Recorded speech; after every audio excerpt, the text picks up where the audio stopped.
Shem Hashem Naseh v'Nasliach. Parasha Shabbat Tazria-Metzora. Tazria begins with the conception of birth. The Kabbalist sages connect this to how reality itself is conceived. In Kabbalistic thought, human beings reflect divine creation, just as the Creator creates through speech. As it says, "Let there be," so and so, humans creates worlds through their words. The affliction of Tza'arat is therefore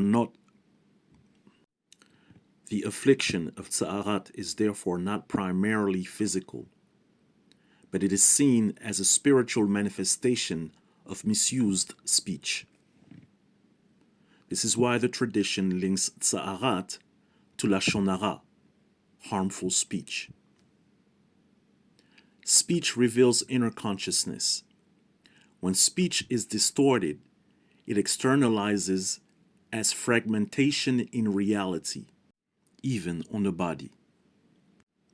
The second notion of Parashat Tazria is skin as boundary, the ego interface. The affliction appears on the skin, the boundary between self and world. Kabbalistically, skin represents the ego boundary, the sense of separateness. Tzaraat symbolizes a distortion in that boundary, either excessive ego or a breakdown in proper relational awareness.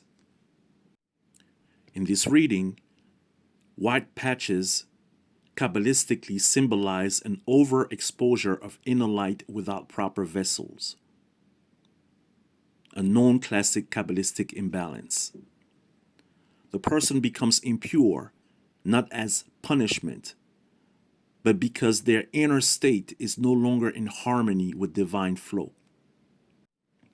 The third notion, isolation, a forced return to inner truth.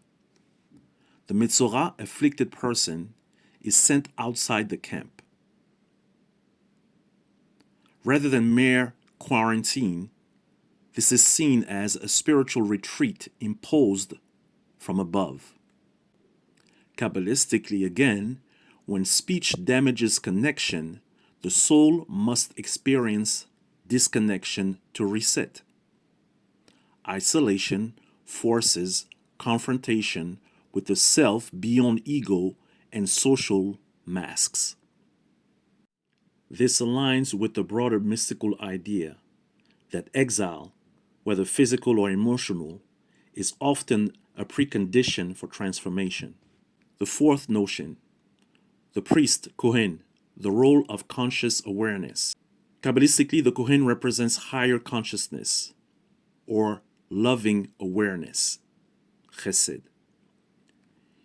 Healing does not come from analysis alone, but from being seen through a lens of compassion and spiritual clarity. So the process is, distortion appears, Tza'arat.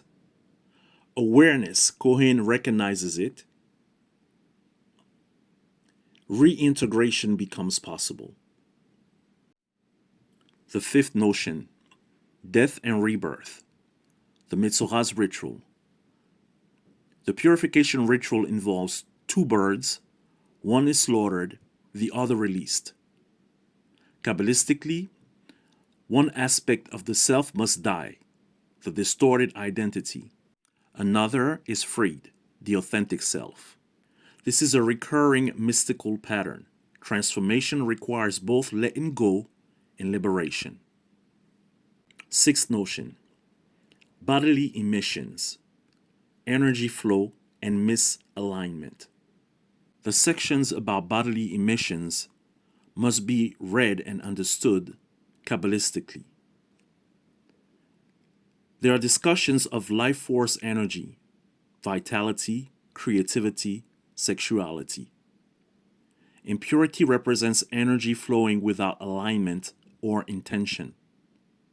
Rather than moral judgment, The idea is human energy is sacred, but must be integrated consciously. The seventh notion, the deeper unifying theme, alignment versus fragmentation. Across both portions, Tazria-Metzora, the core Kabbalistic dynamic is state and meaning. Purity equals alignment with divine flow, unity, and integration. Impurity equals fragmentation, ego distortion, misdirected expression. Tzara'at is not illness in the modern sense. It is a visible map of invisible misalignment. In modern psychological language, Tzara'at would be seen as a psychosomatic manifestation of an inner conflict. The isolation would be seen as therapeutic withdrawal, and the Kohen as a compassionate witness or guide, the ritual as a structure of reintegration. The bottom line is, Tazria-Metzora is less about disease and more about how our inner states shape our reality. Its Kabbalistic message is, your words create worlds. Your boundaries define your relationships. Your inner alignment determines your outer experience. Shabbat Shalom.